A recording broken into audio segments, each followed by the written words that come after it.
Vendredi 27 juin. Mon nom est Martin Simon, Simon avec un C, et il me fait plaisir de vous souhaiter la bienvenue à un autre épisode du F1 Podcast. Aujourd'hui, c'est votre guide pour Autriche 2025, ce qui signifie qu'au cours des prochaines minutes, vous aurez l'opportunité d'entendre le plus d'informations possible pour que vous puissiez profiter pleinement de votre week-end de course. Et on débute maintenant avec l'actualité dans le monde de la Formule 1.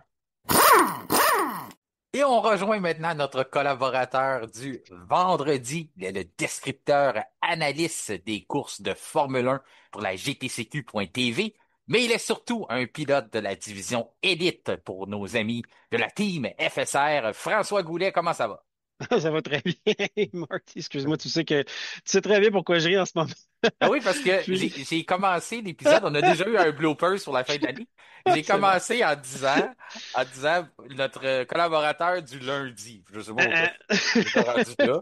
Fait que là, on a recommencé. Quand c'est au début, ça se fait bien. J'aurais pu le laisser ouais. aller. Je vais Ouais, bon. recommencer. Mais je me doutais que les gens allaient en entendre parler de toute façon, là. Je savais que tu allais leur Ouais. dire que c'est produit, mais c'est pour Je ça voulais qu'on... pas que tu me voles ma fin de semaine en toute franchise. Fait que Non, oui, ça non. va bien. Encore une fois, tu sais, j'arrive souvent le vendredi, c'est toujours des grosses journées professionnellement, puis là, c'est encore plus gros. Fait que ça va juste de venir parler de Formule 1 avec toi, puis d'en parler aux auditeurs, ça me fait décrocher un peu. Fait que je suis très heureux. Mon gazon, il est vraiment long comme une jungle. Je me suis dit que ça allait attendre après. Donc, merci encore une fois de me recevoir. Je suis très content là, pour le Grand Prix d'Autriche en Oui, fin de ben oui, semaine. ben oui. Écoute, c'est un de nos, moi, pour moi, c'est un de mes grands prix favoris. Ah Je pense oui. que toi aussi, c'est un grand prix que tu apprécies beaucoup. Avant qu'on saute dans le sujet du week-end, les essais libres du vendredi, toutes ces choses-là, on va aller avec notre bonne habitude, commencer avec l'actualité. Mais avant ça, il faut rappeler à nos auditeurs que le F1 Podcast est une présentation de T-Cœur Incorporé, une entreprise leader et spécialisée dans le domaine des escaliers, que ce soit pour en construire une nouvelle, en faire construire une, ou tout simplement en rénover une, question de l'embellir ou la rendre plus sécuritaire. Eh bien, les experts avec qui communiquer, c'est ceux de Decker Incorporé qui vont vous offrir un service humain et sur mesure de Laval à Tremblant. D'autres experts qui s'associent au F1 Podcast, parce qu'on a juste ça, nous autres, des experts qui veulent s'associer avec nous, c'est Label Hay, qui sont dans leur grosse saison. Vous pouvez voir leurs vidéos sur les réseaux sociaux. On est en train de faire l'entretien des haies, mais aussi des arbres. Question de rendre ça sécuritaire. On le sait, on a de plus en plus d'orages au Québec. Donc, des fois, si vous voyez un arbre que vous n'êtes pas sûr si, il va tomber ou il tient de peur, même dans des belles journées ensoleillées, ben, allez pas plus loin, là. Attendez pas qu'il tombe un orage ou quoi que ce soit. Faites affaire avec les professionnels de Label Hay, qui ont maintenant un nouveau site Internet aussi qui est magnifique à visiter. Donc, si jamais les coordonnées et tout ça, vous avez manqué ça, vous pouvez toujours communiquer avec le F1 Podcast. Va vous diriger aux bonnes personnes pour que vous puissiez avoir les bons services. Dans l'actualité, François, plusieurs sujets. Quand il y a 2 semaines de pause, quand même qu'on a eu la entre-deux courses, il se passe toujours quand même un peu d'actualité, ça bouge Mhm. toujours. La Formule 1 en a profité pour annoncer que les périodes d'essai libre pour la prochaine saison, on le sait, changement majeur du côté des directives techniques, les réglementations techniques, donc toutes les voitures, on va avoir c'est une nouvelle génération de voitures. Donc, on met les chances de notre côté. Le fait qu'on a une nouvelle motorisation aussi, on a entendu, on en a parlé souvent au F1 Podcast, à quel point qu'on a des problématiques entourant ces fameuses nouvelles groupes, ces nouveaux groupes motopropulseurs-là. Mais là, on se donne la chance de faire des essais à Barcelone. Là, quand j'ai vu ça au début, je dis, ah, on retourne à Barcelone, fini Bahreïn. Je dis, qu'est-ce que Bahreïn me fait de mal? Parce qu'on n'a plus l'ouverture du championnat puisqu'on commence en Australie. Puis là, je me dis, on se fait enlever les essais libres. Mais là, j'ai commencé, continuer à lire, à regarder les informations de le communiqué de la FIA, de la F1 plutôt. Puis ça nous mentionnait que on va aussi, après avoir fait les périodes d'essai du côté de Barcelone, on va se diriger du côté de Bahreïn. Donc, on va faire des essais en double. Pour ma part, je trouve que c'est une bonne nouvelle. Ça nous montre un peu aussi les inquiétudes qu'on a face à cette nouvelle réglementation-là. Mais je pense que pour l'intérêt du spectacle, pour nous, c'est une bonne nouvelle qu'on prenne le temps de bien préparer tout ça là, avant d'amorcer la saison. C'est sûr qu'on n'est jamais à l'abri des problèmes, mais je pense qu'on prenne un peu de temps à connaître notre nouvelle technologie et nos nouvelles motorisations. Pour moi, ça fera pas de tort. Je sais pas pour toi, là. Ben, c'est certain parce on a parlé dans les podcasts précédents que cette nouvelle technologie-là nous faisait peur un peu, hein, Oui, surtout oui. lorsqu'on pensait que l'exemple, le volet énergie allait peut-être rendre l'âme en plein milieu d'une ligne droite, puis qu'on allait jeter l'encre, puis ça allait ralentir les voitures drastiquement. Moi, je suis vraiment pour qu'on fasse le maximum de tests possibles et peut-être qu'on puisse déceler un peu les lacunes à droite à gauche parce que j'ai comme l'impression que c'est la technologie qu'on maîtrise le moins depuis les changements de technologie qu'on a vus à travers les décennies en F1, là, depuis qu'on s'intéresse à ça, là. Donc, moi, je suis bien content. En même temps, deux circuits, c'est bien. Ça élargit un peu l'échantillonnage. On va en terrain connu, hein, terrain d'essai, Bahreïn et bien sûr Barcelone. Barcelone, ouais, excuse, dans la Catalunya. Donc, c'est ça. Donc, c'est parfait qu'ils fassent ça parce qu'on ne voudrait pas arriver l'année prochaine et avoir un manque de données, puis peut-être avoir un spectacle qu'on veut pas avoir. J'y crois pas, là. C'est tellement c'est déjà avisé, la F1, là. Mais c'est sûr que plus tôt sera le mieux pour commencer les tests. Puis j'ai bien hâte de voir qui ils vont prendre comme pilote pour faire ces tests-là. J'imagine que ça va être les vrais pilotes. J'imagine qu'on va vouloir sauter dans les voitures, être dans le bain le plus tôt possible, là, autant du côté des écuries que du côté des pilotes. Le fait qu'on va à Barcelone et Bahreïn, c'est des circuits un peu qui ont des caractéristiques différentes. Aussi, on va être capable de les tester. On n'a pas vraiment les lignes droites de Bahreïn à Barcelone, donc après Mhm. ça, on va être capable de faire ces tests-là. Puis le fait aussi qu'on a une période de déplacement, une période entre les deux, j'imagine qu'on va être capable de corriger des erreurs, comme on le fait toujours, là, dépendamment de la séance, des séances de tests au début de la saison.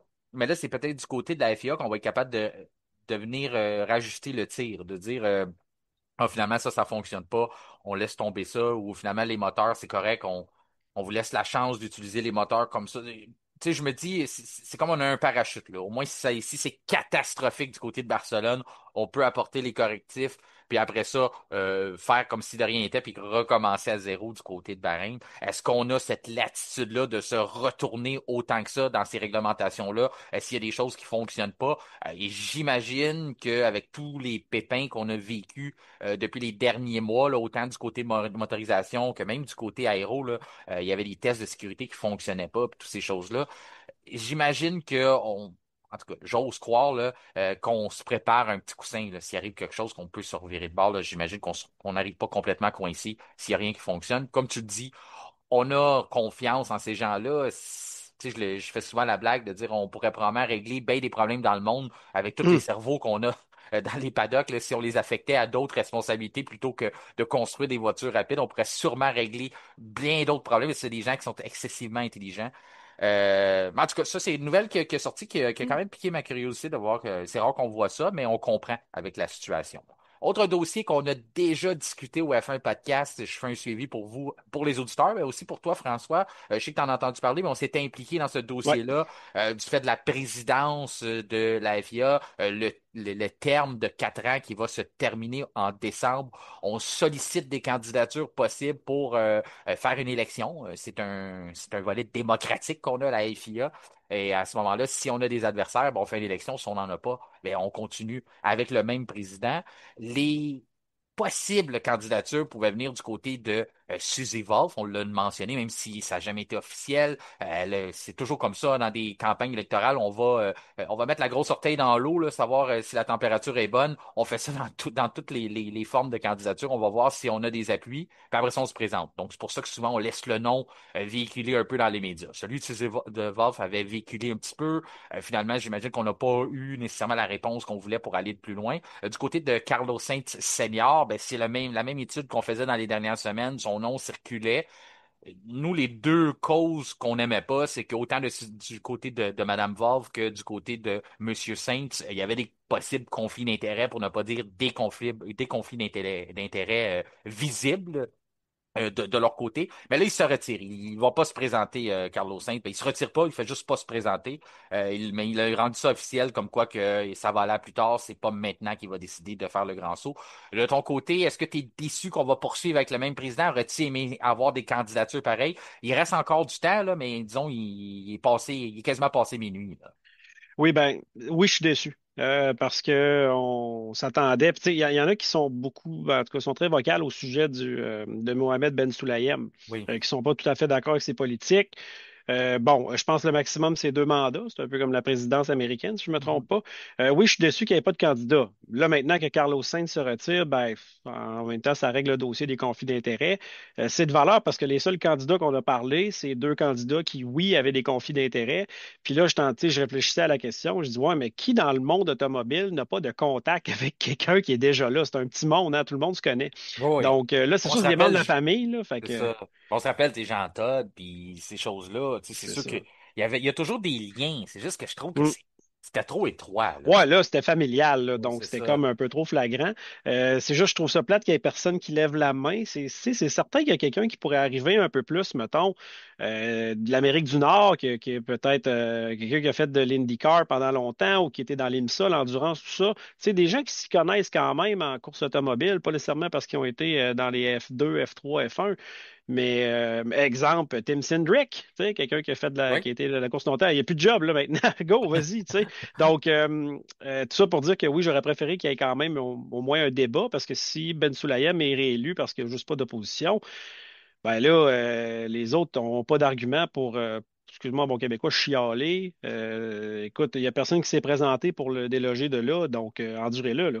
Tu sais. T'as raison. Ça, c'est le gros problème. Autant que tout le monde chiale, personne n'a réussi à trouver un candidat pour venir obstruer sa présidence. J'imagine que. Puis de trouver des candidats qui ne sont pas nécessairement avec des liens aussi étroits. C'est Euh, ça, là. Comme tu l'as dit, des personnalités dans le sport automobile, il y en a beaucoup. C'est Mm. juste plate qu'on veut pas s'aventurer pour là. Est-ce que Ben Sulayem est trop puissant? Je sais pas, peut-être parce qu'il y a quand même. Moi, j'ai été surpris de voir que présentement, là, c'est peut-être la raison qui a fait reculer Carlos Sainz Senior. Il y a des gens qui l'appuient, là. Autant qu'il y a des gens qui sont partis, il y a encore une équipe derrière lui qui sont d'accord à ce que ce soit lui qui poursuive l'aventure en tant que président. Moi, je trouve que j'ai de la misère avec mon opinion envers lui. La seule chose que, ben, je veux pas dire la seule chose que je peux y reprocher, parce qu'on peut y en reprocher beaucoup, c'est que je trouve qu'il attire beaucoup trop l'attention. On n'a jamais Mm. autant parlé d'un président de la FIA. Puis C'est vrai. pour moi, je trouve que c'est un rôle important, mais à un moment donné, tu dois pas voler le spectacle aux autres. Trop souvent, là, on le voit, là, on a vu des échanges ou des côtés, des malaises, là, où ils voulaient donner la main à Lewis Hamilton, échanger une poignée de main à Lewis Hamilton après qu'il a sorti sa voiture. On sait qu'il y a un froid entre les deux. La main veut pas lui donner la main. Des fois, il est tout de suite à côté des pilotes quand ils viennent à peine de se donner quelque chose. Je comprends ton implication, mais des fois, j'ai l'impression qu'on veut un peu trop les réflecteurs de son côté, là. Je sais pas si tu as la même perspective, là. Ouais, c'est vrai qu'on les voyait. Ben, c'est celui qui est le plus apparent. Tu sais, quand Jean Todt était là, on le voyait un peu, mais il était plus effacé. Oui. Donc, puis même là, tu sais, je me concentre, je pense à l'histoire depuis le temps que j'écoute la F1, là. Tous les présidents de la FIA, là, je peux pas t'en nommer beaucoup, là, parce que c'était des gens qui, justement, géraient un peu Dans l'ombre, c'est derrière ça. l'écran, puis plutôt on va dire derrière la caméra, façon de parler. Fait que Ben Sulayem, oui, on dirait qu'il veut vraiment être vu, entendu. On dirait qu'il profite de ce statut-là peut-être pour se faire du capital et en même temps devenir une vedette, parce que c'était pas une vedette en course automobile ben de notre côté avant d'avoir ce poste-là. Mais gars, s'il reste, on va ronger notre frein, là, c'est tout simplement ça. Puis à un moment donné, ben, il va partir, puis peut-être que Carlos Sainz Senior va se présenter, peut-être que Carlos Sainz Junior sera plus en F1 dans 4 ans, je pense pas, mais peut-être. Donc, tu sais, on verra les candidatures qui se poussent, puis qui se posent, pardon. Puis faut pas oublier que les bons candidats, probablement, ceux qui sont vraiment qualifiés pour faire ça, ont probablement un travail qui est peut-être mieux rémunéré Oui. ailleurs dans la course automobile en ce moment. Donc, tu sais, pour se présenter comme président de la FIA, il faut que tu te connaisses, mais il faut aussi que ce soit la chose la plus attrayante que tu ailles à faire là, sur le plan professionnel là, au moment donné. Parce qu'on passe notre temps à dire du côté des employés de la Fédération internationale de l'automobile que c'est pas payant, qu'on n'a pas de budget. Ouais, ça doit pas être super payant non plus comme Non, job, c'est là, c'est ça ça. que je pense. Quand tu travailles pour une écurie de F1, là, c'est pas long que ton salaire peut monter dans les 7 chiffres là, si tu as un bon poste, là, tandis que président de la FIA. Tu sais, Carlos Sainz, lui, est pilote, hein, il doit s'amuser pas mal, mais il est aussi à un âge vénérable. À un moment donné, sa retraite est imminente, mais ça veut peut-être dire qu'on va encore le voir faire le Dakar là, s'il n'est pas président de la FIA. Il va encore conduire ses voitures de rallye, là. Ce que je trouve malheureux dans son cas à Carlos Sainz Senior, c'est que pour moi, il avait le profil parfait. Ah oui. Beaucoup Ah, tout à fait. d'expérience. Il le faisait vraiment pour la passion et non pour le pouvoir. Parce que c'est un Ouais. gars, comme tu dis, qui pourrait aller prendre sa retraite. Il est reconnu en masse, là. Ici au Québec, c'est sûr que le rallye, c'est pas nécessairement. ben, on le dira, c'est pas une discipline qui attire beaucoup l'attention. Sauf que mondialement, c'est pas le Québec fait pas le reste du monde, là. Ailleurs, les vedettes de rallye, le rallye est excessivement populaire dans d'autres régions. Mhm. Carlos Saint-Seigneur est une personnalité connue, a pas besoin de la présidence pour nécessairement faire un power trip là, ou quelque chose Ouais. comme ça. Je pense qu'il y allait pour les bonnes raisons. Malheureusement, pour moi, ça passait pas à cause du lien étroit. Non, Il peut pas avoir bien plus étroit que ça, là, son fils en Formule 1. tout à fait. Autre dossier qui fait bouger beaucoup, puis on en parle, puis ça revient, puis tu sais, des fois j'ai l'impression, je me dis, là, on a les mêmes sujets depuis le début de l'année, Ouais, sauf mais tu me que fais rire. c'est ça, Avec ça le bouger, évolue. ça bouge pas pantoute. Non, ça bouge pas pantoute, c'est ça.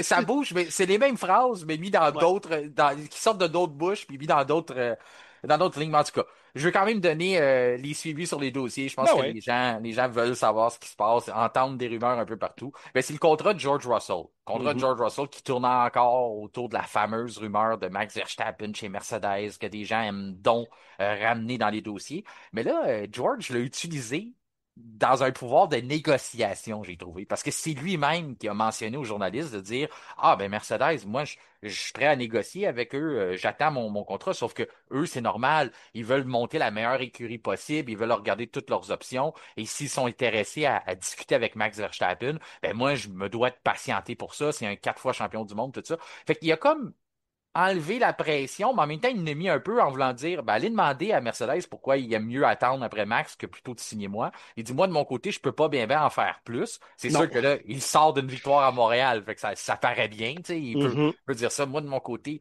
je fais ce que j'ai à faire, tout ça, j'attends que, c'est pour ça qu'il y a des délais, on attend du côté. Après ça, on a pris cette question-là, puis on s'est empressé d'aller la poser à Toto Wolff, de dire, ben là, ça a l'air que vous attendez, parce que vous négociez avec Max, il y a des délais dans le dossier. George doit être sur les lignes d'attente puis patienter que vous preniez votre décision. Fait que là, on a vu la réaction de Toto Wolff comme il n'y a pas de. Tout de suite, il a voulu préciser qu'il n'y a pas de délai, que c'est les échéanciers qui avaient déjà été mis en place avec George sont respectés. Fait qu'est-ce qu'on avait déjà dit? Tu sais, moi, j'ai souvent le côté marketing là, derrière ça. Là, tu sais, je fais Mhm. souvent le lien. Silverstone, pour moi, c'est Ouais. la date butoir pour annoncer George Russell puis aller chercher du capital politique, de la popularité, vendre des chandails, tout ça, tu sais, faire parler de nous dans un endroit où ce que, tu sais, on le sait, là, autant que c'est populaire, la F1 en Grande-Bretagne, pour aller chercher ton attention en tant que pilote britannique, il y a beaucoup de choix, là. Il y a Lewis Hamilton une première fois chez Ferrari quand il va débarquer là-bas, il va avoir énormément d'attention envers lui. Tu as Lando Norris dans une course au titre, puis là, tu as George Russell chez Mercedes. Si on veut attirer un peu l'attention, ben, boum, on annonce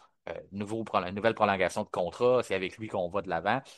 Fait que c'est ça que Toto a voulu ramener dans la conversation, de dire qu'il n'y a pas de délai anormal présentement. Pour lui, on ne fait pas patienter George. On avait donné une fenêtre de négociation où on s'était laissé une latitude du côté des flèches d'argent, latitude pour regarder justement les différentes options, dont Max Verstappen. Et il l'a dit, là, tout au long, il n'y a pas eu le choix, là, puisque George a mis les mots dans sa bouche, mais il a dit, c'est sûr que si on peut parler avec Max, on va parler avec lui. C'est un 4 fois champion du monde. Mais pour l'instant, il y a plus de probabilité de voir Russell poursuivre que de voir Verstappen s'en venir là. Tu vois quoi, toi, à travers tout ça? Penses-tu que depuis le début, on a l'intention de le signer à Silverstone, puis c'est le point final, c'est ça qu'on veut faire? Ben, peut-être pas depuis le début, là. L'histoire d'avoir éventuellement Verstappen pèse dans la balance, hein. On sait qu'il a une clause échappatoire, tout dépendant là, en termes de performance. Là, c'est sûr qu'à un moment donné, le temps file. On s'alarme un peu au sujet de Russell parce que c'est spécial la situation cette année, mais Mm. si on se rappelle les autres années, normalement, Mercedes annonçaient pas nécessairement leur contrat très tôt dans l'année non plus. On n'est pas en retard là-dessus, un peu comme Toto Wolff l'indique, là. Souvent, ça se signait lors de la pause estivale ou au retour ou avant. Il y a même, je pense, un contrat d'Hamilton qui s'est déjà signé vraiment à la dernière minute avec eux. Donc, on n'est pas en retard. Ce qui rend la chose différente cette année, c'est que le marché est tellement fermé. Puis les options sont tellement moindres, on va dire, c'est Oui. tellement peu nombreuses, qu'on s'attendait vraiment à ce que George Russell soit sécurisé rapidement, mais avec cette histoire de Verstappen peut-être disponible à cause de ses clauses échappatoires, ben ça, tu sais, c'est sûr, ça alimente la rumeur. Maintenant, si on veut annoncer à Silverstone, ben là, il reste plus grand temps, hein, c'est le prochain Grand Prix. Donc, oui, ce sera un bon coup marketing, ce sera un bon moment de le faire. George Russell ne peut rien faire de plus pour se promouvoir que ce qu'il fait déjà avec la voiture, hein. Il a gagné à la régulière chez nous. Donc, sérieusement, Moi, je pense ultimement George Russell va garder ce volant-là parce que de toute façon, Mercedes ne pourra pas attendre après Max Verstappen ad vitam aeternam, comme on dit. Donc, tu sais, j'en fais pas un gros plat parce que si on relativise avec les autres années, on n'est pas en retard. C'est simplement que l'année est un peu différente des autres. Non, puis c'est un bon point que tu emmènes, c'est qu'on n'est pas dans une situation comme l'année dernière où il y a 14 volants Non, c'est disponibles. ça, là. On Là, on le sécurise sait, vite, là. on a le beau jeu autant du côté. Je dirais qu'on a encore plus le beau jeu du côté de Mercedes, parce qu'on sait Ben ouais, que George peut pas aller nulle part, vraiment. c'est ça, là. La seule ouverture qui pourrait se faire, si avec les rumeurs d'Aston Martin, mais je pense encore là que ces rumeurs-là sont peut-être véhiculées par les agents de George Russell qui veulent Mm. essayer de créer un faux pouvoir de négociation pour leurs clients aussi, parce que ils se retrouvent dans une bien drôle de situation où ils dépendent de Mercedes. C'est soit on dit oui, ou si jamais on décide de faire un coup de théâtre, on signe Verstappen, ben là, on va se tourner du côté de Red Bull, puis ça risque d'être Mm. aussi simple que ça. Fait qu'il n'y a pas Ben, Red tant Bull d'options. pourrait signer Russell là, là. Pourrait le faire, mais on doit s'attendre à ce que. On doit savoir qu'il n'est pas en danger, parce que c'est sûr que c'est un risque qu'on prend du côté de Mercedes de le laisser là et C'est sûr. de briser notre relation aussi avec George. Parce que moi, tu sais, j'avais eu cette discussion-là avec toi il n'y a pas si longtemps que ça. Je me rappelle du temps où ce que George était l'avenir de Mercedes, là. Ouais. Où on dirait que ça a déjà tourné cette page-là avec Antonelli, tout ce qu'on voit, puis c'est lui le nouveau prodige, mais c'est comme si cette fenêtre d'opportunité-là où ce que Russell aurait dû être le pilier de l'équipe, je ne dis pas qu'il ne l'est pas présentement, mais on dirait qu'il l'est avec une date d'expiration, parce que sinon, on l'aurait déjà signé. Si c'était lui Ben oui. notre chef d'orchestre, là, on l'aurait déjà signé, on l'aurait déjà sécurisé. C'est comme si cette fenêtre-là où ce que George était l'avenir de Mercedes ou le présent, en tout cas, est déjà passé un peu. On voit déjà dans quelques années à ce que Antonelli va faire. C'est sûr qu'on considère quand même un gars comme Verstappen, mais qui ne considère pas Verstappen de Ben n'importe ouais. quelle écurie de façon réaliste ou irréaliste euh, doit quand même prendre en considération si on peut avoir les services d'un 4 fois champion du monde. Ça a toujours été ça. Des champions du monde se trouvent toujours d'autres volants parce que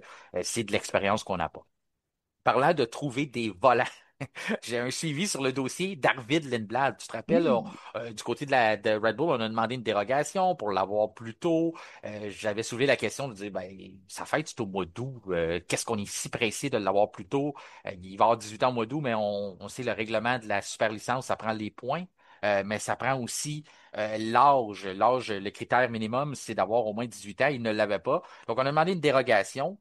Est-ce que j'ai trouvé pourquoi on a fait ça? Peut-être que oui, peut-être que non. J'ai essayé de fouiller entre les branches, mais Dr Marco a confirmé qu'Arvid Lindblad serait au volant d'une F1 pour la première fois de façon dans un événement, parce qu'on l'a quand même fait faire des tests, là, qu'on disait.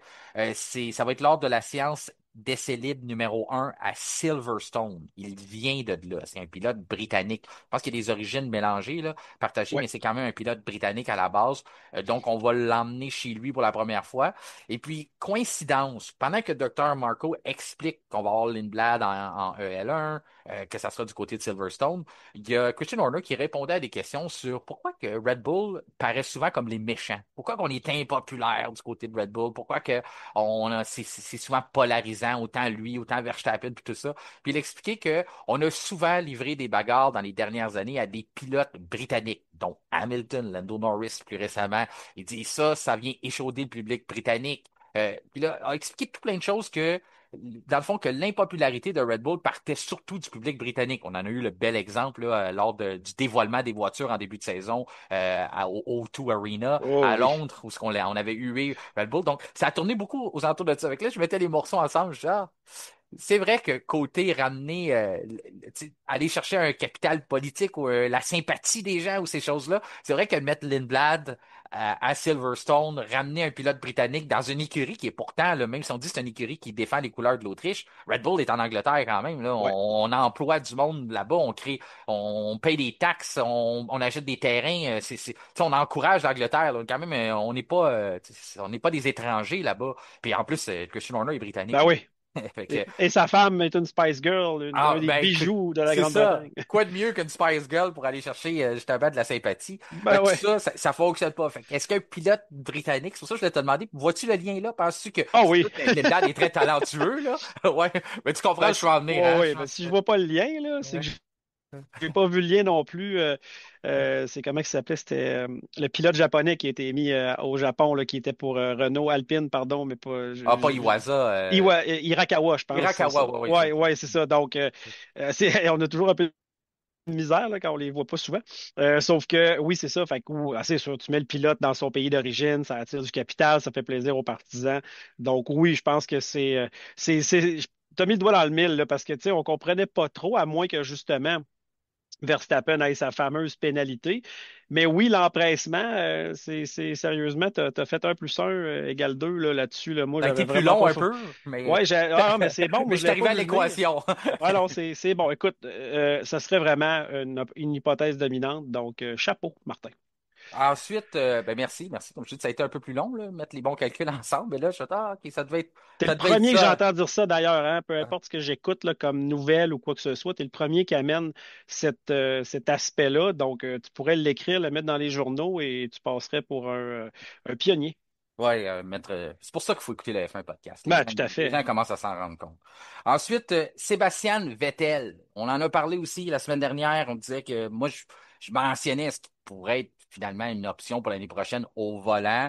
On savait qu'il y avait des pourparlers qui pourraient être le remplaçant de Dr. Helmut Marko. Mais lui-même l'a confirmé que ça l'intéressait. Verstappen lui a même donné son approbation, dit qu'il ferait un bon travail là-dedans. Dr. Marko l'avait déjà nommé, tout ça. Donc, ça se travaille, ça intéresse Vettel. On le voit tranquillement, pas vite, commencer à réintégrer les rangs de Red Bull. Pour toi, est-ce que c'est une bonne nouvelle de ramener notre histoire comme ça? C'est quand même le gars qui a capturé les 4 premiers titres de l'écurie, ben, les premiers titres autant constructeur que pilote, il est allé les chercher. On l'a vu du côté de Williams, James Valls ramener Jacques Villeneuve chez Williams pour travailler justement cette histoire-là, cet héritage-là. Même si Red Bull n'a pas un héritage aussi gros que Ferrari, McLaren, Williams ont quand même beaucoup de succès dans leur courte histoire. Moi, pour ma part, c'est une bonne nouvelle là, de ramener Vettel, même si je suis pas un très grand partisan de la personnalité de Sébastien Vettel, la personne qui est devenue vers la fin, là, qui est un peu désintéressée de la F1, puis euh, en tout cas, c'est Mhm. correct la planète, là, mais je veux dire, il y a des moments pour ça, puis tout ça, là. Les week-ends de course, venir au Canada après des années qu'on n'a pas vu la F1, puis commencer à nous dire comment on devrait gérer nos arbres puis nos sables bitumineux. Ça, c'est le genre de choses qui méritent de cette personnalité-là. Mais lorsqu'il est focus sur F1, sur la Formule 1, c'est quand même une très, très bonne tête à avoir. Trouves-tu que c'est une bonne nouvelle, Red Bull, qu'on va dans le bon sens de voir un possible remplaçant à Helmut Marko en Sébastien Vettel? Ben oui, puis ça prend ça. Hein. Je veux dire, ben, tu parles d'héritage. C'est sûr qu'ils n'ont pas l'héritage de Ferrari et des autres, mais ça se bâtit, un héritage. Hmm. Et Vettel fait partie de l'héritage de Red Bull. Hein. Tu sais, sérieusement, si on parle de pilote Red Bull, les premiers noms qui viennent en tête dans l'histoire, mettons, à part Verstappen maintenant, mais ça a toujours été Sébastien Vettel. Il était avec la famille depuis presque les débuts. Il a grandi là, il a eu ses 4 championnats. Ça a été vraiment les premiers grands succès. Delta Helmut Marko, pas jeune jeune, hein, 82 ans, encore présent. Là, il semblait dire que c'était pas pour tout de suite, mais c'est parce que son ami Mateschitz, tu sais, on s'attendait pas à ce qu'il parte non plus. Là. C'est quand même Non. un âge à laquelle tu peux partir un peu n'importe quand. Donc, c'est bien de préparer le futur. Sébastien Vettel, je pense, c'est le candidat par excellence pour justement l'équipe Red Bull. Et puis, ben, si il accepte ce poste-là et qu'il le fait bien, ben, écoute, là, si Marco il a toffé jusqu'à 82 ans, Vettel, puis que l'écurie survit, là, ben, on va voir Vettel dans ce poste-là pendant un très, très, très, très long moment. Encore dossier Red Bull, eh bien, c'est les commentaires de Sergio Perez qui a donné une première entrevue officielle là, depuis son départ. On n'a pas appris tant que ça. La seule affaire qu'il s'est empressé de dire, c'est qu'il savait de Mhm. source sûre qu'on regrette son départ de chez Red Bull. Mhm. Moi, je pense pas qu'on regrette son départ parce que tant qu'il aurait été là, on n'aurait pas pu vraiment mettre le doigt sur le problème. Parce que Ben, ben, en tout cas, peut-être une opinion différente à ça, mais je veux dire, tant que Perez restait dans la voiture, on dit, ah, c'est Perez le problème. Là, qu'il a sorti, on ouais, a vu qu'il y a peut-être un ouais, ouais. problème ailleurs. C'est pour ça que je veux dire, en gros, on regrette son départ? Oui, mais en même Maintenant, temps, oui. ben, maintenant, oui, Maintenant, oui. mais même à ça, je me dis, même si on le ramène, Ah, à la ouais. fin, il faisait pas grand-chose de plus. Je veux dire, Non, non, c'est que je pense qu'on regrette juste le pourquoi. Tu sais, le ça comment, ouais. c'est ça, ça a coûté cher. On pensait que le souci venait de lui, alors que tout laisse croire que ça venait plutôt de la voiture. Et chaque remplaçant qu'on a amené, ben, n'a pas rapporté ce qu'on voulait, puis c'est pas nécessairement mieux que ce que Perez faisait. Peut-être des fous. Tu sais, là, on rentrera pas dans les méga statistiques. Peut-être que Kevin peut nous analyser ça à la virgule près et au point mérité près, là. Mais c'est sûr que, tu sais, avec le bénéfice de savoir maintenant tout ce qu'on sait. S'être débarrassé de Perez, ça leur a coûté très cher. Fait que c'est, tu sais, le regret, je pense qu'il est plus financier que sportif, là. Mhm. Mais c'est sûr qu'eux autres, ben, tu sais, c'était dit, ben, avoir su qu'on aurait les mêmes résultats qu'avec Perez, on aurait gardé Perez un an de plus, puis on aurait passé à autre chose pour 2026. On aurait sauvé, comme tu dis, des millions de dollars qu'on a Je pense dû. que c'était, je sais pas combien ça leur a coûté, c'est pas une quarantaine, quelque chose comme ça. Je sais pas, il y a eu plusieurs rumeurs alentour de ça, là. C'est sûr qu'il ne coûtait pas 40, mais il fallait leur donner de l'argent, Ben, peut-être qu'on c'est serait ça, fait. ben, il y a des commandites, il amène des commandites, hein. Fait que, mettons, Ouais. l'argent qu'on donne à Perez versus ce que Perez rapporte pas en commandite, je pense qu'il y avait un différentiel de moins 40 là. Ouais. Fait que ça commence à peser dans la balance, là.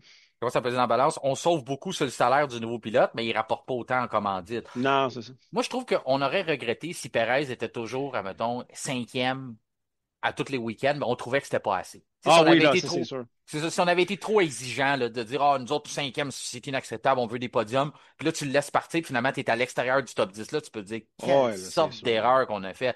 Mais là, je trouve qu'il y a des gens dans cette nouvelle-là qui oublient que Sergio Perez était plus souvent qu'autrement relégué en Q1 à ses Ouais, non, derniers ça allait pas moments, là. bien, là, Ça allait vraiment pas vraiment, bien. vraiment pas bien, là. Tu sais, le monde, on se rappelle encore de 2021 quand il fait les belles manœuvres pour empêcher Hamilton de passer, mais ça, c'est loin, là. On est rendu en C'est ça. 2025. La dernière portion Sergio Perez chez Red Bull était vraiment pas bonne, était à l'image de ce qu'on voit. Donc, moi, pour moi, je m'ennuie pas de ça, mais je comprends ce qu'il veut dire. Mais encore là, ça reste dans l'ambiance de Sergio Perez. Il a toujours pensé que c'était, on le dévalorisait par rapport à Verstappen. Son père lui dit, oh, il peut être un champion du monde, il peut être un champion du monde, quand il n'y a aucune statistique dans son historique, autant F1 ou en course automobile, qui Mhm. démontre que c'est un possible champion du monde. Il n'y a rien qui montre ça, là.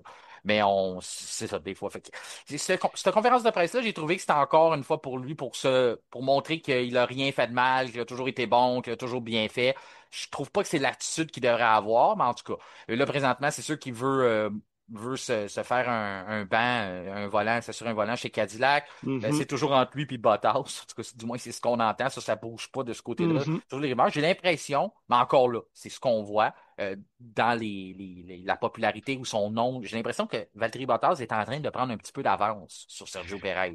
Mais c'est une idée que je me fais de l'externe. Des fois, ça peut être juste qu'est-ce que le travail des agents en coulisses de faire véhiculer le nom, mais j'ai l'impression que le nom de Bottas est un peu plus à l'avant que celui de Perez. C'est pour ça que là, peut-être du côté de Perez, on a fait cette fameuse entrevue-là. Est-ce que c'est une perception que j'ai qui est peut-être trompeuse que Bottas a un petit peu d'avance ou tu vois la même chose, toi? Ben, je le vois depuis très C'est longtemps, hein. vrai, c'est vrai. Depuis Ben qu'on oui. en parle depuis moi, le nom de Bottas revenait tout le temps, puis celui de Perez, j'en parlais pas. Là, celui de Perez revient depuis qu'on voit un peu les déboires de Red Bull, puis qu'on justifie son manque de performance, on lui redonne un peu de crédibilité et de rapidité. Là, justement, on parlait de ses résultats à l'époque. Quand il a terminé, Perez, là, il se tenait entre la septième et la huitième position, puis des fois, il a fini 17e dans plusieurs Grands Prix, là. Sa Hmm. deuxième fin de saison, c'était vraiment pas élogieux. Bottas, lui, on a un bon souvenir de performance de Bottas. On pense même pas à son voyage, on va dire, chez Steak Sauber, là. Tu sais, on comprend que l'auto, c'est une boîte à savon, donc on n'attribue pas de contre-performance à Bottas, puis il est encore très présent. Les gens l'aiment, Bottas aussi, donc il attire un gros capital de sympathie puis d'amour de la part des fans. Donc, c'est quand même très vendeur, Valtteri Bottas. Je connais pas grand monde qui dit, moi, Bottas, je l'aime pas comme pilote, là, que ce soit sur la piste ou en dehors. Donc, j'ai toujours pensé que Bottas était de loin le meilleur choix pour être le vétéran de cette équipe-là. Qui sait, ils vont peut-être les prendre les deux, hein. Donc, on ne sait pas ce qui va arriver avec Cadillac. Ils vont peut-être y aller avec deux vétérans pour commencer ça comme ça. Puis ça va être leur pilote américain, entre parenthèses, que Perez va devenir vu qu'il est sur le continent. Mais je lisais justement les commentaires de Gunther Steiner Hmm. qui mentionnait que au Cadillac, l'argent, c'est pas un problème.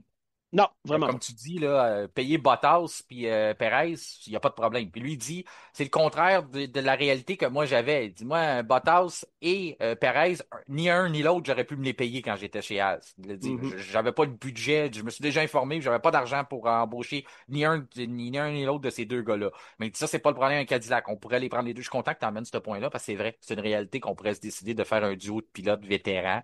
Euh, Moi, c'est le genre de scénario.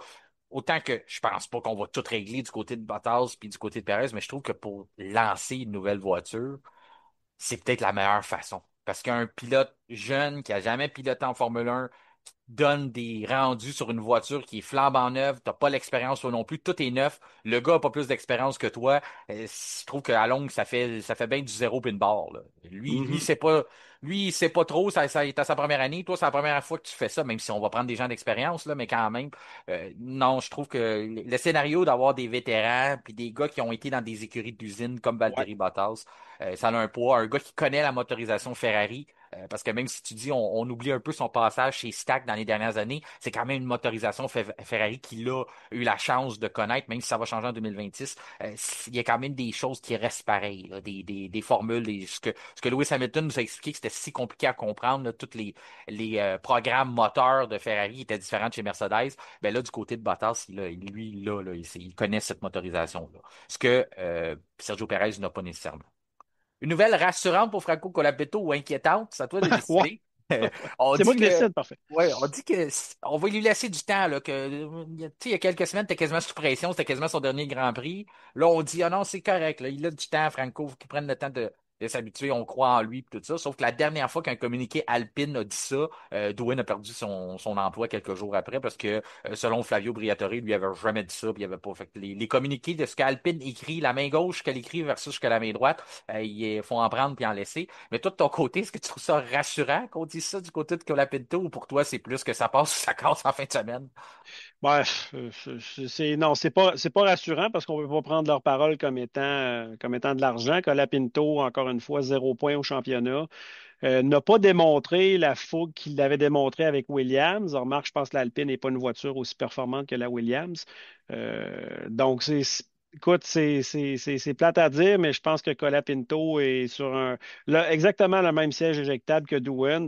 Puis si, je pense que c'est juste de ne pas alimenter la machine à rumeurs un peu trop là, de dire ça, mais tu sais, à cette heure en F1, puis que ce soit Alpine ou d'autres, hein, on entend des choses, mais comment les croire, Martin? Mhm. Ça change tout le temps, puis on se fait désinformer. Donc, moi, je lui souhaite de performer parce que tu veux encore beaucoup d'occasions de pouvoir prononcer son nom. Mais Franco Colapinto. tout à Mais fait. j'ai envie de prendre le commentaire de Pascal Loyer-Durand, notre collaborateur Mhm. Ben oui. qui était là avec nous jeudi passé. Il mentionnait, dans l'épisode de vendredi, qui mentionnait que euh, on pourrait aussi bien le remplacer en pleine course après le 15e tour. Tu sais, c'était une comédie un peu Ouais. après leur PDG qui a quitté en plein Grand Prix du Canada, là. Ben oui. Fait que c'est pour ça. Ça va un peu à ce que tu dis, dans le sens que est-ce qu'on peut vraiment croire ce qu'on nous dit du côté d'Alpine quand que d'un côté, on a un PDG qui est là, puis au début du Grand Prix, puis après 15 minutes, il est plus là. Tout peut changer tellement rapidement. Je Mm. pense que pour l'instant, la seule raison pourquoi qu'on rassure un peu le dossier Colapinto où on dit ah c'est correct, un, il apporte de l'argent, puis deux, on n'a peut-être pas le remplaçant pour le mettre dans. Tu sais, on tournerait où là? On remet Dwayne, tu sais, ça fait pas vraiment sérieux. Puis après ça, ben qui qu'on va aller chercher? Donc c'est Ben, probablement ils ont pour ça. Paul Aaron. Ouais. Ils peuvent Tu sais, ben, essayer, mais c'est ça, bon. c'est ça. Tu sais, non. Rendu là, tu veux-tu vraiment sacrifier un autre ou en même temps, ça Non, te c'est donne ça. l'heure juste, là? Ben, en tout cas. Mhm. Ben, c'est pas mal ce qui conclut notre actualité. Maintenant, on peut passer dans la journée de vendredi qui avait lieu sur le magnifique circuit du Red Bull Ring.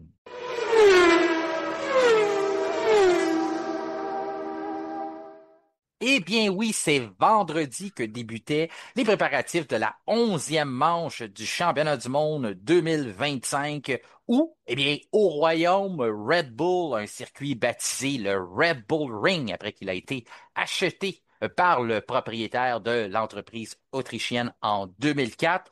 On attend 40 000 partisans de Max Verstappen qui vont venir faire la vague orange au cours du week-end. Ce tracé est de 4,326 kilomètres, Il comporte seulement 10 virages. Oui, oui, 10 virages. On peut atteindre des vitesses de 338 km à l'heure, 65 mètres de dénivellation dans cette fameuse colline-là qui nous rappelle un peu la mélodie du bonheur en Autriche, de la belle verdure, un beau paysage et des voitures de F1 qui grondent au travers de tout ça. 3 zones DRS seront à la disposition des pilotes au cours du week-end et ils devront compléter 71 tours dimanche lors de l'épreuve. Les gommes pour le week-end, ça attire l'attention. On en parle beaucoup Oui! des pneus, les pneus, les pneus.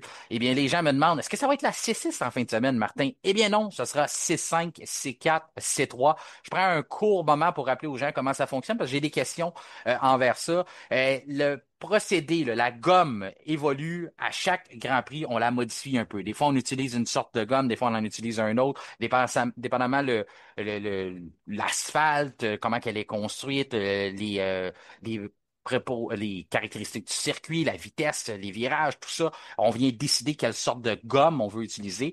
Et bien là, on utilise la C5, C4, C3. Ce que ça signifie, c'est que ceux qu'on avait à Montréal, donc la gomme tendre, c'était une C6. Et donc, ce que ça signifie, c'est que maintenant, la gomme tendre de ce week-end était la médium à Montréal. Donc, ils sont toutes décalées de une.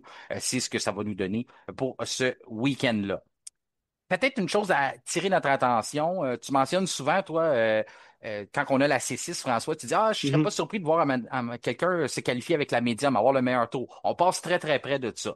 Ce que j'ai vu, par exemple, c'est que lors des essais pour la course, normalement, on va plus aller vers le médium puis le dur en Autriche. Mais là, j'ai vu que du côté de Verstappen et Hamilton, on faisait nos programmes de course, là, nos simulations de course en gomme tendre. Donc, est-ce qu'on pourrait tenter d'aller pour la tendre lors du Grand Prix de dimanche ou c'est plutôt qu'on le sait que ça sera la médium et la dure qui vont être tellement importantes qu'on voulait les ménager, on voulait tout simplement pas les user aujourd'hui, prendre une lecture sur les tendres et après ça, ajuster ça à la médium. C'est quelque chose qui a quand même attiré mon attention au cours de la journée d'aujourd'hui. Prendre le temps avec toi, le circuit du Red Bull Ring, qui était le A1 Ring avant, puis avant Ouais. le Hortenstein, excuse-moi mon autrichien. Österreich-Ring. Ouais, voilà. Ah, quoi, Ah, t'aimes pas mon accent en autrichien? Il t'a travaillé. Il t'a travaillé un oh, petit ouais, peu. c'est correct, parce que ça fait ton charme. Oui, c'est ça, exactement. Österreich veut dire Autriche, en fait. C'est ça l'affaire. Fait que c'était le ring de l'Autriche. C'est ce Ouais, qu'on appelle ça. exactement. Un peu comme le Exactement. Hungaroring en Ouais. anglais. Et le Madring qui s'en vient, là, Oui, oui, avec. c'est ça. C'est très Mais t'allais dire populaire. quelque chose, là, après Österreich. Alors, Ben, j'allais dire, poursuivre. toi, ton appréciation, parce que je sais que c'est un Ah! circuit que tu évolues dessus, Ouais. non seulement dans tes courses de compétition internationale, avec la GTCQ, toutes ces choses-là, Ouais. c'est des courses que tu fais, là. C'est un circuit qu'on voit souvent dans tes courses. Je sais que tu l'apprécies, mais le fait d'évoluer dessus, pour toi, tu sais encore plus un peu les petits points, les petits côtés stratégiques là, pour les pilotes, les défis qu'ils auront à rencontrer au cours du week-end, là. Ben ouais, ben parlons-en de ce beau tracé de Spielberg, Österreichring, A1 Ring, ou plutôt maintenant, soyons actuels, Red Bull Ring. Merci, Monsieur Matechitz, d'avoir acheté cette piste-là et d'en avoir fait ce qu'elle est redevenue. Super circuit, très rapide, hein, autour, hein, c'est quoi, une 5 environ, là, Ben, les temps les plus rapides? le record, c'est Bottas, 1 minute 2 Non, c'est ça. C'est vite en fait un 2019. tour au Red Bull Ring, mais c'est un circuit qui est extrêmement plaisant à évoluer dessus. Il y a des bonnes opportunités de dépassement. Donc, c'est sûr que c'est un peu en deux parties, hein. La première partie, ligne de départ arrivée, donc première zone de DRS si on veut. Il y a façon de faire un dépassement là, mais c'est pas très intelligent de le faire au virage 1 Non. parce que tu es mieux de te placer au virage 1 et de le faire entre le premier et le virage 3. Puis là, je mets une parenthèse, c'est une aberration qu'il n'y ait pas 9 virages, en fait. Là. Il y a un virage 2 dans la ligne droite entre le 1 et le 3 qui est juste c'est juste une mini courbe. On est à fond. C'est même pas un virage.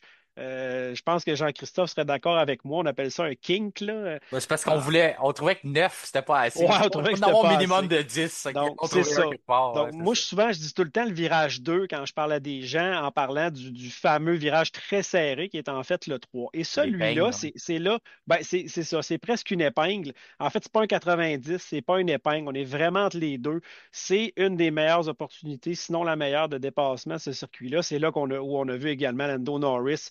rentrer en contact avec Max Verstappen l'année dernière. Donc, il y a de quoi faire là parce que la relance du virage 3 est extrêmement difficile. C'est en montée. Si on appuie un petit peu trop sur l'accélérateur, c'est facile de perdre le contrôle et de partir dans la barrière ou à droite ou tout simplement dans la zone de dégagement à gauche. Il y a encore une autre opportunité entre le 3 et le 4 qui se fait bien si on a c'est encore une autre zone de DRS de toute façon. Et ce virage 4-là, beau dépassement à l'intérieur peut se faire. À l'extérieur, ça s'est tenté souvent, mais ça peut souvent mal finir, comme on l'a vu avec Albon et Hamilton par le passé. Donc, et rendu là, ben, on a la section intérieure avec des virages très rapides où on a vu le beau dépassement d'Oscar Piastri l'année passée à l'extérieur du 6, entre le 6 et le 7. Là. C'est là où se trouve la grosse statue Red Bull là, et la fameuse estrade où tout le monde est habillé en orange. Là. Mais C'est c'est l'estrade Verstappen, je pense qu'il est là. Ouais, c'est ça. D'après moi, c'est juste des partisans à lui qui ont le droit d'acheter des billets là. Et bon, le 7-8, bel enchaînement. Donc, c'est vraiment des virages rapides dans la deuxième portion, sinon des grandes lignes droites avec des virages un peu plus serrés dans la première portion. Et il y a beaucoup de risques de pénalités pour aller en dehors des limites. C'est facile là, d'aller chercher un peu de gravier puis de perdre le contrôle là. Mais c'est vraiment un circuit qui est plaisant, autant pour le pilotage, autant pour les spectateurs. Ça donne de la très bonne course et surtout, c'est tellement beau là-bas. C'est un circuit traditionnel, euh, vieux jeu si on veut. Là, puis la vue là-bas, le- le- le- la place où on est, l'emplacement, là, c'est de toute beauté. Donc, vraiment, là, c'est vraiment un de mes préférés dans le calendrier pour toutes ces bonnes raisons. Il n'y a aucun gouvernement qui laisserait la permission en 2025 de construire un circuit dans un site comme ça. Ça Ah, ben arriverait. là, c'est ça. C'est un peu à la Spa-Francorchamps, hein. C'est ça. C'est ce genre de circuit-là qu'on aime un peu retirer, là. Moi, j'irais bien me faire un chalet là-bas, là. En campagne, c'est ça, parce que Mhm. aujourd'hui, le t'arriverais de montagne, tu dis, on va couper des arbres, on va faire passer le circuit là. T'aurais, je sais pas combien d'associations, d'organismes qui seraient contre toi, mais là, on les a.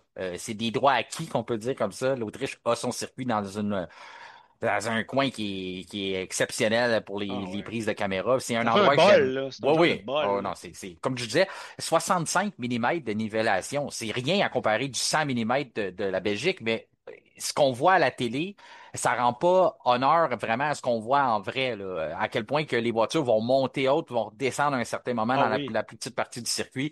On les voit monter, on les sent dans les angles de caméra à l'intérieur, mais c'est encore plus vrai en personne. C'est comme quand on voit au rouge de nos propres yeux, là. Il y a des angles de caméra des fois qui nous donnent pas vraiment la vraie interprétation d'à quel point c'est en une montée du côté de la Belgique, mais c'est un peu la même chose.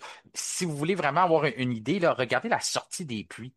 Mhm. La Ah, sortie ça des monte, épouvantable. c'est fou comment ça monte, là, fait ça. Fait que ça, c'est quelque chose d'assez intéressant à voir, là. Ça monte sans arrêt, en fait, à partir de la ligne de départ arrivée, jusque à un peu après la sortie du virage 3 là. Puis là, ça descend vers le 4 et dans toute cette courbure-là là, de milieu de circuit pour finalement être un peu plat entre le 7 et le 8 là. 7, 8, 9. Puis c'est là que ça redescend vers la ligne de départ arrivée. Fait qu'on monte en début et on redescend en fin de tour. Exactement. Puis là, lorsqu'on regarde les évolutions techniques, trajectoires techniques du week-end, qui a apporté quoi? Eh bien, McLaren a une arme redoutable. Une arme redoutable maintenant dans son...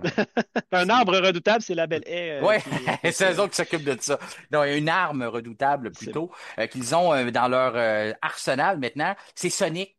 Il y a un nouveau Oh. partenariat qui vient d'être signé avec le célèbre hérisson bleu. Il deviendra ainsi l'ambassadeur d'une campagne mondiale baptisée Racing Around the World. Et c'est quelque chose qu'on avait déjà, là, je savais pas qu'on avait déjà eu un partenariat il y a bien longtemps entre les deux. Donc ça fait plus de 30 ans qu'il n'y avait pas eu d'association entre McLaren et Sonic. Ça fait quand même 35 ans que ce bonhomme-là existe. C'est bien sûr une grande figure de la marque Sega, vous l'avez sûrement connu. Ben, c'est un petit partenariat là, qu'il va y avoir entre McLaren et Sega Sonic pour ça, là, cette campagne-là. Donc, soyez pas surpris si vous le voyez dans les entourages de l'équipe au cours des prochaines semaines ou prochains mois. Ça va commencer là et ça va perdurer toute la saison 2026 aussi. Sans faire de plaisanterie, parce que Sonic aidera pas grand-chose à l'équipe, même si c'est un personnage très rapide. Eh bien, on a Mhm. changé les suspensions, de la misère. On a changé les suspensions avant et arrière sur les monoplaces Orange Papaye. C'est un peu une continuité de ce qu'on avait à Montréal. Vous vous rappelez, Lando Norris avait décidé de prendre cette nouvelle suspension-là à l'avant, puis finalement, du côté d'Oscar Piastri, avait décidé de rester avec ce qu'on avait. Pourquoi on change la géométrie des suspensions du côté de McLaren? Ça va bien, on a beaucoup de succès, pourquoi qu'on fait ça? Tout est relié à la modification de l'aileron avant. Vous vous rappelez l'hyperflexibilité qui a été corrigée par la FIA. Maintenant, on a enlevé le 5 mm de tolérance à ça. Eh bien, c'est venu changer un peu cette géométrie-là et tout est en réponse à ça, le reste de la voiture. Le premier contact avec le vent, ben, c'est cette fameuse aileron avant-là. Donc, à ce moment-là, à cause qu'on l'a modifié, ben, on essaie là, de rattraper, dans le fond, tout ce qu'on avait, là, cette fameuse synergie-là qu'on avait sur la voiture qui a été modifiée par ça. Ben, c'est ce qu'on tente de corriger avec notre changement de suspension. Ça sera à voir si ça peut aider McLaren, mais ça va un peu dans le sens de ce que j'expliquais là, ou de ce que, du moins, ce que je pense avoir vu. Tu étais d'accord avec ça aussi que peut-être qu'à Montréal, on a vu les premiers résultats Ouais. de cette fameuse réglementation-là. Est-ce que ça les a affectés? On le voit par leur amélioration qu'on apporte au circuit, qu'on tente de corriger quelque chose ou du moins de retrouver ce qu'on avait avant dans le sens sur toute la voiture au complet avec notre écoulement d'air. Ferrari, ben, on fait la même chose. On a un nouveau plancher complètement modifié là. Le but de ça, ben, c'est le même problème qu'on a depuis le début de l'année. C'est on veut ajouter de l'appui aérodynamique, mais on veut surtout être capable de travailler avec la hauteur de la voiture. On avait en simulation dans nos plans, dans notre développement, que cette voiture SF25-là pourrait rouler beaucoup plus près du sol. Finalement, on a eu nos disqualifications du côté de la Chine. Ça a fait mal. Et là, depuis ce temps-là, ben, on a cette fameuse crainte-là du côté de Ferrari où on sait qu'on peut pas descendre aussi bas qu'on le voyait sur papier ou sur ordinateur. On essaie de rééquilibrer tout ça, là. Dans le fond, surtout qu'on change quelque chose sur la voiture, ben, tout est en réponse, hein. Tout répond un de l'autre. Même chose qu'on voit du côté de McLaren, ben, c'est ce qu'on essaie de corriger. C'est le gros problème de Ferrari depuis le début de la saison. Du côté de Red Bull, eh bien, on est rendu à une Formule 2.0. Nos améliorations planchées qu'on avait eues du côté de l'Arabie Saoudite, de Imola, de Miami, c'était des améliorations sur 3 week-ends de course. Eh bien, ça a été satisfaisant. Donc, on décide de continuer ou de pousser plus loin ce qu'on a découvert. C'est un peu comme ça maintenant en Formule 1 avec les plafonds budgétaires, les restrictions du développement.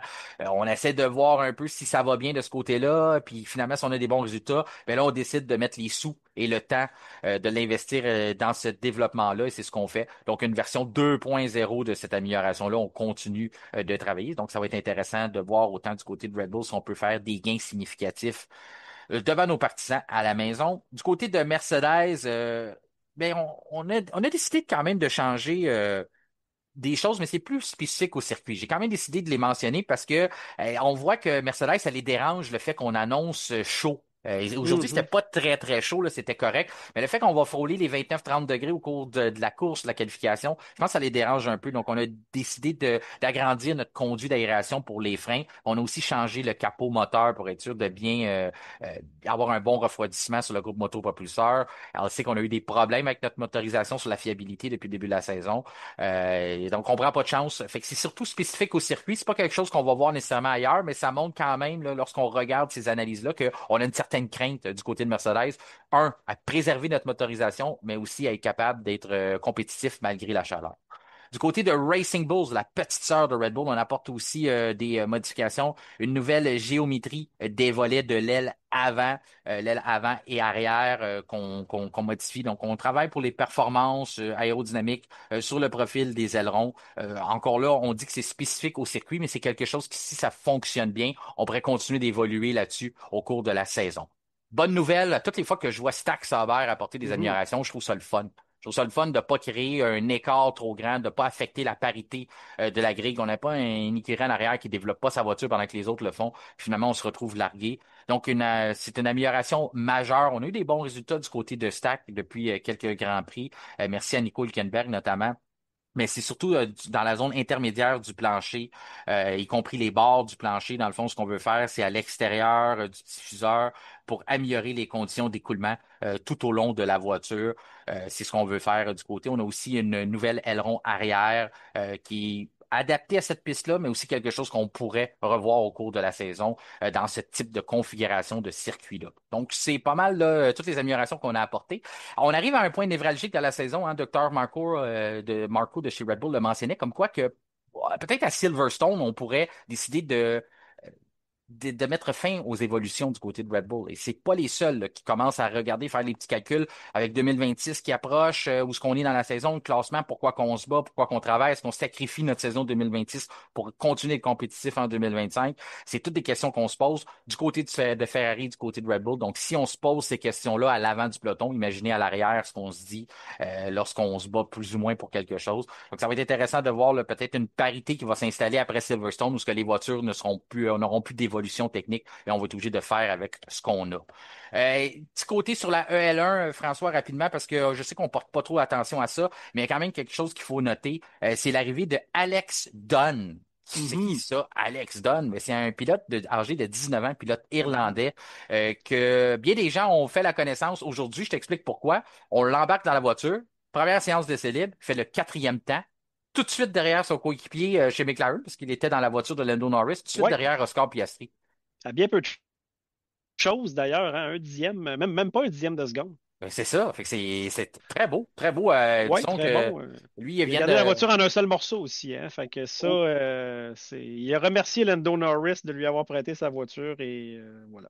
Ouais, parce que Lando a décidé qu'il donnait la voiture en FP1, puis il a décidé que c'était l'Autriche. Pas nécessairement le circuit le plus facile à se priver d'une séance de célib, mais quand même. Mais Alex Dunn, là, si on le connaissait pas, ben là, les gens savent c'est qui, puis il risque de revenir parce qu'il a laissé une belle carte de visite là, pour une première fois dans un essai comme ça, quand tu réussis à placer ta voiture quatrième. C'est assez impressionnant. Il y a aussi Charles Leclerc, lui, qui a laissé sa voiture à Dino Beganovic, qui était à sa place dans les voitures. Donc, c'est les deux qui ont pas fait leur essai libre 1, autant du côté de Lando Norris que Charles Leclerc. Du côté de Ferrari, ça n'a pas été le meilleur des scénarios parce que non seulement on n'a pas Charles Leclerc dans la voiture, puis Lewis Hamilton a été obligé de changer de boîte de vitesse. Donc, tout le temps qu'on est obligé de faire ces changements-là. Donc, on arrive avec des nouvelles améliorations.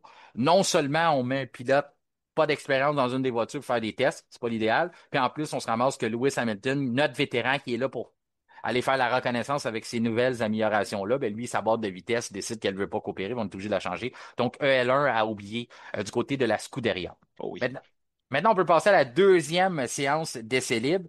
Lando Norris qui n'a pas été affecté. Dont on voit que c'était une bonne décision pour lui de céder son volant pour la première séance, puisqu'il a été le plus rapide dans la deuxième séance. Ça, je trouve que ça en dit beaucoup. Quand Ouais. même, t'as pas, c'est la première fois que tu sens la voiture, que tu sens le circuit, tu arrives, tu es déjà au sommet des temps.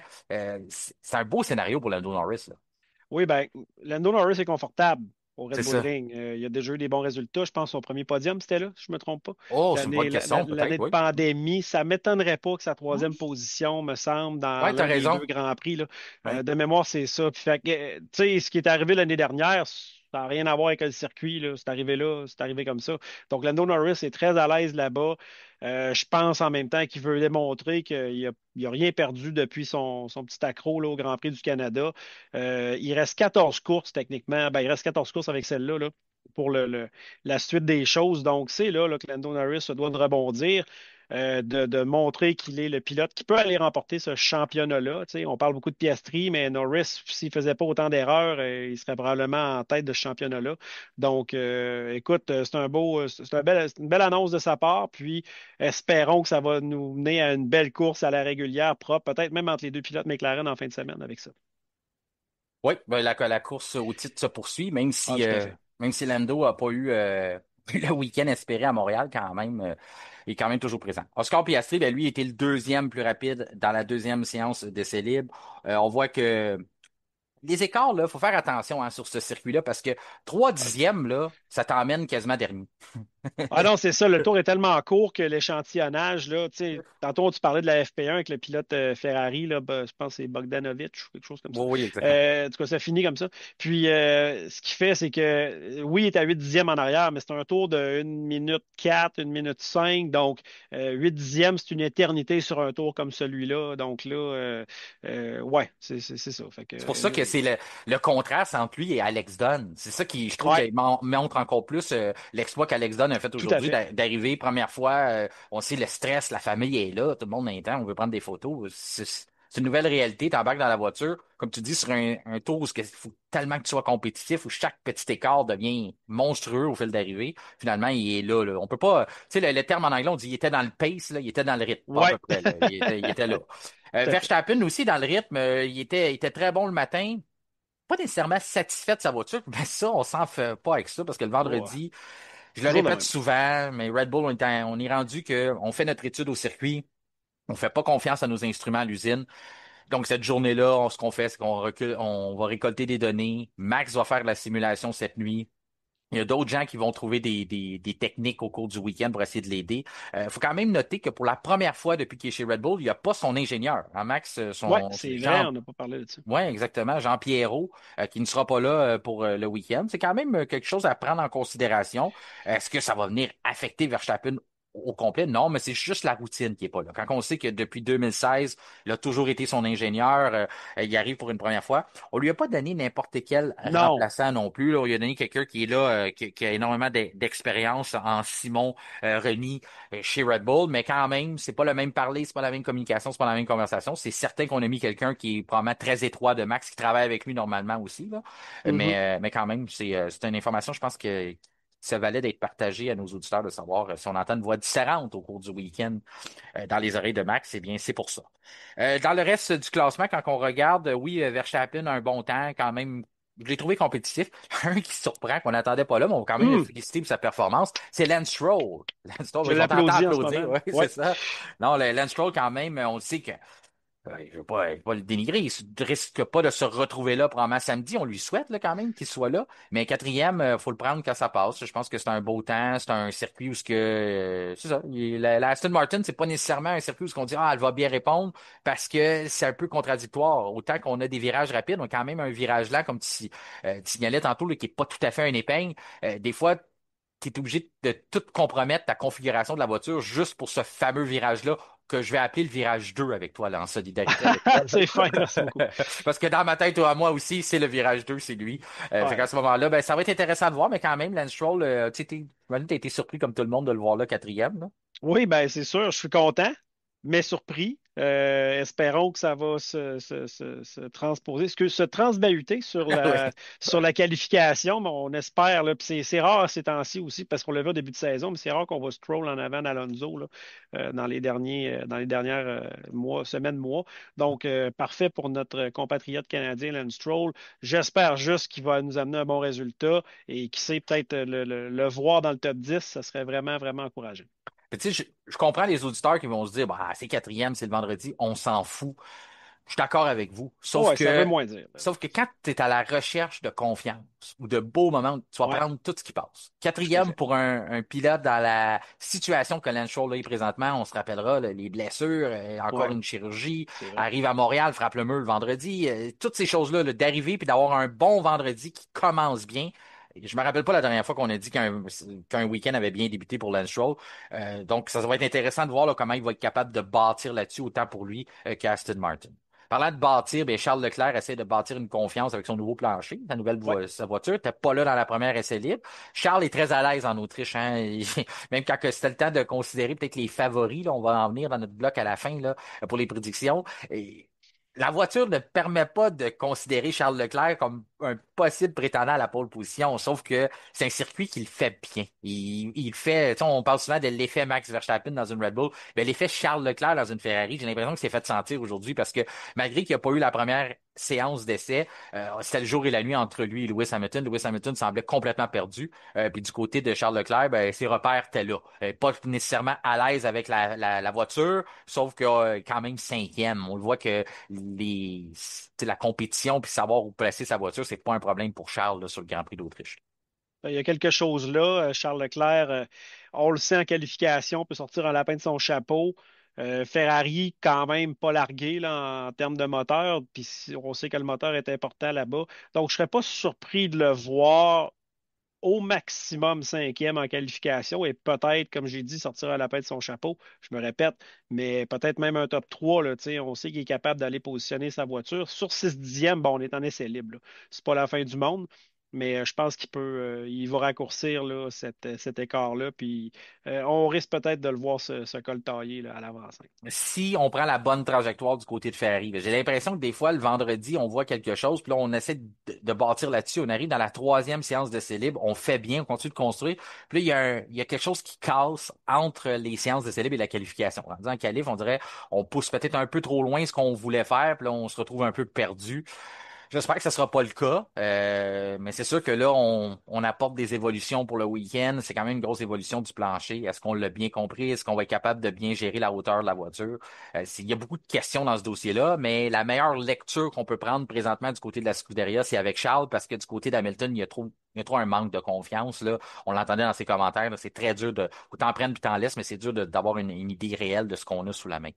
George Russell, lui, de son bord, a été le premier, le plus rapide en EL1. C'était une belle continuité avec ce qui s'est passé à Montréal après sa victoire. Je le disais, là, avec la trajectoire technique, on semble avoir une certaine crainte du côté de Mercedes, de la chaleur. On veut Mhm. se protéger de ça. C'était vraiment plus frais ce matin. En l'après-midi, c'était encore plus frais qu'on va avoir au cours du week-end, mais c'était déjà un peu plus chaud. Là, on a vu une différence sixième du côté de George. Je pense pas que c'est alarmant. Je pense que Mercedes est quand même à prendre en considération au cours du week-end. On sort avec beaucoup de momentum, on veut bâtir sur la confiance. Et ça fait longtemps, là, je parle de mémoire, mais il me semble que ça fait longtemps que Mercedes n'a pas eu deux week-ends compétitifs. Je te dirais, depuis le passage à l'effet de sol, des fois, on a des hauts puis on a des bas. Ouais, C'est rare là, qu'on peut vraiment dire que Mercedes bâtit quelque chose week-end après week-end. Malheureusement, on a une voiture qui se prête pas nécessairement à toutes les caractéristiques, à tous les circuits. C'est ce qu'on essaie de trouver du côté des flèches d'argent, d'avoir un compromis un peu à la McLaren, à la Red Bull, compromis qui est capable de s'en sortir du moins plus souvent qu'autrement de ce qu'on a comme terrain de jeu. J'aimerais ça les voir bien performer une deuxième fois parce que j'ai encore l'impression que Mercedes est la deuxième meilleure voiture du peloton depuis le début de la saison, sauf qu'on a de la misère à l'exploiter à chaque week-end, à trouver cette fenêtre de performance-là. Donc, j'ai hâte de voir là, la première séance d'essai libre demain quand il va faire un peu plus chaud et dans l'après-midi. Si on est capable de mettre ces problèmes-là derrière nous du côté de Mercedes, ça pourrait être très positif pour le reste de la saison. c'est vrai. Ben, en fait, George Russell disait que la Mercedes, justement, à plus grande chaleur, avait un plus de difficulté à conserver ses pneus, d'où justement ta justification de dire que c'est plus un aspect de circuit, là, les modifications sur la Mercedes, plus que quelque chose là, peut-être à long terme. Puis il Mhm. parlait du Canada. Le Canada n'a pas de grands virages rapides comme on a à Spielberg. Donc, est-ce qu'on peut s'attendre justement à ce que Mercedes souffre un peu plus de ça? Oui, si la température est chaude. Là, je sais qu'il y a plu là, hier, peut-être même Fin de journée. en tout Oui. cas, bon, donc, je pense pas qu'il y en annonce en fin de semaine, toutefois. Donc, peut-être George Russell va être encore là pour ramasser une victoire si jamais il arrivait quelque chose à l'avant, comme il l'a fait l'année passée. Mais c'était le fun de le voir gagner à la régulière au Canada. Pas certain qu'il va pouvoir récidiver ici, mais je pense que la Mercedes ne souffre pas autant de la chaleur nécessairement qu'elle l'a fait par les années précédentes. Ou du moins peut-être l'inverse, qu'elle n'est pas si avantagée que ça. Quand il faisait vraiment frais les autres années, la Mercedes, c'est là qu'on la voyait sortir du lot. Là, je pense que ils ont réussi à trouver un meilleur équilibre, mais ils n'ont quand même pas non plus trouvé la perfection. Donc oui, on lui souhaite, on souhaite deux bons week-ends de suite parce que tu as raison, c'est souvent quelque chose à l'emporte-pièce, là. Une petite performance à l'emporte-pièce qui arrive avec Mercedes depuis quelques années. Exactement. On leur souhaite ça, c'est bon pour le championnat. Puis j'ai l'impression qu'en Autriche, on va répondre pas à toutes les questions, mais ça va nous donner une bonne idée là, de où est-ce Ouais. qu'on est rendu là, dans l'équilibre des forces. Yuki Tsunoda, lui, ben, septième. C'est une belle performance pour Mhm. lui. C'est pas l'idéal, mais quand même septième, je pense que c'est encore dans le même sens que Lance Stroll, tout ce qu'il peut avoir pour bâtir sa confiance, Yuki Tsunoda, il va le prendre ou on va lui donner. Un autre qui a bien fait, et ça va gonfler la motivation de Stack Sauber qui a apporté des améliorations, c'est Gabriel Bortoleto qui perce le top 10 dans l'essai du vendredi. Belle performance de Bortoleto qui a pas grand-chose à se reprocher depuis le début de la saison. Et il le fait avec ce qu'on lui donne. Il a un très bon coéquipier en Nico Hülkenberg, donc c'est pas facile nécessairement de le battre, mais c'est une belle façon pour lui d'évoluer et de se mesurer un peu au talent de la F1. Mais huitième en séance d'essai libre un vendredi, je trouve que c'est très, très bien pour lui. Alonso, neuvième, sur un circuit que, on l'a vu, Lance Stroll à l'avant. On n'attend pas nécessairement les Aston Martin, mais on semble avoir trouvé un bon compromis, là. Peut-être que les heures de dîner avec Adrian Newey commencent à porter fruit. On le Ouais. voit qu'on règle certains problèmes, les virages lents, qui nous causait beaucoup d'ennuis depuis le début de l'année. À Montréal, ça semble pas avoir été aussi catastrophique que ça l'a été par le passé. Donc, peut-être du positif à bâtir pour Aston Martin. Lewis Hamilton, je le mentionnais, changement de boîte de vitesse dans la séance de Célib 1. La deuxième a essayé de bâtir en confiance, mais il n'y a rien de très concluant de son côté. Ça va prendre un revirement de situation demain là, si on pense le voir être compétitif en qualification. S'il y en a un qui peut le faire, c'est bien lui, le 7 titres de champion du monde dans ses bagages. Je ne sais pas qu'il les emmène toujours avec lui, là, mais disons qu'il pourrait. Après ça, Kimi Antonelli, 11e. Antonelli, ben, c'est ça. Dans les performances de Mercedes, c'était pas l'idéal, mais on s'inquiète pas trop parce qu'il réussit à trouver les bons moments, là. Il a l'air d'un jeune vétéran. Liam Lawson avait des problèmes avec sa direction. Ça n'a pas été si facile que ça dans les essais. Isaac Hadjar, 13e. On fait des tests du côté de Racing Bulls là, pour les deux voitures avec les améliorations qu'on a apportées au cours du week-end. Reste à savoir si on va être capable de débloquer quelque chose pour la journée de demain. Esteban Ocon, 15e. Albon, 16e et Saints, 17e. Ça, c'est pas des bonnes nouvelles pour Williams parce que, tu sais, quand Non. j'expliquais d'avoir des pilotes qui te donnent un bon rendu, qui te donnent l'heure juste sur ta voiture, c'est ce qu'on a du côté de Williams. On a deux pilotes, je veux pas dire identiques, là, parce qu'ils le sont pas, mais tu comprends ce que je veux dire, là, dans le, Oui, ben, ils sont sur le même spectre un peu, hein. c'est ça. Talentueux, peut sortir de très bonnes performances, sécuritaire, je vais le mettre ça en guillemets, là, tu sais, c'est Mhm. des pilotes sur lesquels on peut compter. Donc oui. Fiable, c'est ça. C'est des gars fiables. Ben, c'est pour Ouais, ça que quand tu les vois au même statut ou à la même place dans le peloton 16-17e, ça te donne pas mal un rendu que ta voiture, c'est ça qu'elle a dans le ventre. ouais, Fait que ouais. des fois, c'est le fun de voir un pilote bien à l'avant puis un plus loin. Tu dis, OK, il y a du positif. T'es loin, là, t'as pas réussi t'as pas fait les bonnes performances, t'as pas mis le doigt sur les bons réglages encore, mais on le sait il y a de l'espoir. Tu sais, là, il y a pas vraiment d'espoir pour Williams dans le cours du week-end puisqu'on est 16-17. Depuis le début de la saison, où est-ce qu'on a de la misère du côté de l'écurie britannique? Eh bien, c'est dans les virages rapides. C'est quelque chose qui nous cause des problèmes depuis le début de la saison. Puis malheureusement, lorsque tu arrives à la fin du secteur 3, du secteur 2 plutôt, et le secteur 3 en entier, c'est ce qu'on a pas mal des virages rapides. Ça nous cause des problèmes. Les lignes droites, c'est pas quelque chose qui est vraiment problématique du côté de Williams, mais c'est surtout là. Donc, est-ce qu'on va réussir à trouver le remède magique pour pallier au secteur 2, fin du secteur 2 et secteur 3? C'est pas mal là que le nerf de la guerre du week-end Williams va se jouer. Si on trouve une solution pour ça, ben, on pourrait redevenir compétitif lors des qualifications. Oliver Burman, 18e, 19e pour Nico Hülkenberg et 20e pour Franco Colapinto. Colapinto. Eh bien, c'est ça. C'est ce qui conclut pas mal ce qui s'est passé aujourd'hui dans les essais. Lorsqu'on regarde qui pourrait causer des surprises, ben, t'as Max Verstappen qui a 5 victoires, 5 pole positions sur ce circuit-là. Red Bull à la maison. Est-ce qu'on peut vraiment considérer ça une surprise si Verstappen vient décrocher la pole? Je prendrai pas de chance. Jamais. Non, c'est ça, jamais. Jamais. Je prendrai pas de chance. Je vais dire que c'est Verstappen qu'on aura en pole. Et ça va nous offrir un bon spectacle, de voir après ça comment que les McLaren pourront le rattraper au cours de la course. Je pense qu'on a la performance du côté des deux pilotes McLaren pour faire ça. Mais je pense qu'elle pourrait rendre ça intéressant que Verstappen décroche la pause samedi. Ben, il est à la maison, ben, on dit à la maison, il est à la maison Red Bull, là. De toute façon, lui, il est à la maison à Ben, beaucoup d'endroits, hein, ben, Max Verstappen. quand t'as 40 000 partisans qui se déplacent pour venir te voir, t'es pratiquement à la maison, là. C'est sûr. Les partisans à Max Verstappen, là, ils vont à Spa-Francorchamps, ils vont en Hongrie, ils vont en Europe, grosso modo, ils vont un peu Oui. partout. Donc, oui, Max Verstappen, on peut jamais le compter comme battu, peut nous sortir une pole position. Moi, je vais dire Norris. Un Mais bon choix. ouais, je veux qu'il rebondisse. Fait que ça va être Norris en pole. Mais oui, Max Verstappen va faire la deuxième position et Piastri va être en troisième, mais va aller chercher la deuxième pendant le Grand Prix. C'est ma petite prédiction. Ah, mais c'est une belle prédiction. Mhm, Je pense que c'est pour la course aussi d'avoir les McLaren séparés, d'avoir Piastri qui veut rejoindre Norris à l'avant, il veut mhm. pas lui laisser reprendre confiance. Je pense que ça peut nous donner un bon spectacle. La séance de qualification, on se répète, hein, mais je vais le dire encore, je ne me gêne pas de me répéter. Ben, en Autriche, là, manquez pas ça samedi, là, c'est toute une séance de qualification. On le disait, petite erreur. Tu sais, quand on parle que 3 dixièmes peut quasiment t'envoyer dernier sur la grille de départ de dimanche, quand on dit là, t'as jamais place à l'erreur, mais là, c'est encore plus vrai. Là. T'en as pas de Ah, ça place à va être l'erreur. serré, là. Ça va Ça être va être très serré. serré. La piste va être gommée, hein. Il y a de la F3, de la F2 en fin de semaine. Le trafic. C'est ça, il y a Sonic qui est là. Euh, Non, Non, non, mais le faut pas trafic niaiser. aussi, hein, c'est tellement un petit circuit qu'il faut faire Ah oui, attention aux oui. pénalités. Les ingénieurs, là, ça, c'est Verstappen qui n'a pas son ingénieur d'habitude. Ça pourrait devenir un facteur. On le veut pas, là, du côté de Red Bull, mais il faut être très clair dans nos directives. Même chose du côté de Ferrari.